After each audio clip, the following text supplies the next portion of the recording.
இந்த போக்குவரத்து நெரிசல் பற்றி விரிவாக தகவல் சொல்லுங்க. கண்டிப்பாக.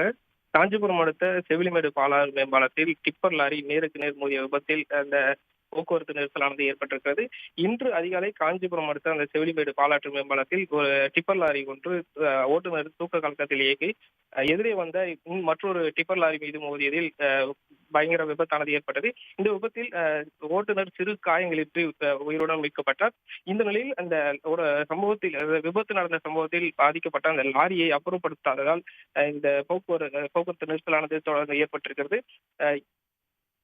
தற்போது அந்த விபத்துக்குள்ளான லாரியை கிரேன் உதவியுடன் மீட்கும் பணியில் தற்போது காஞ்சிபுரம் காவல்துறையினர் ஈடுபட்டு வருகின்றனர். இந்த விபத்தின் காரணமாக செவிலிமேடு மேம்பாலத்தில் இருபுறமும் சுமார் 3 கிலோமீட்டருக்கு மேலாக கடந்த 4 மணி நேரத்துக்கு மேலாக கடும் போக்குவரத்து நெரிசலானது ஏற்பட்டிருக்கிறது.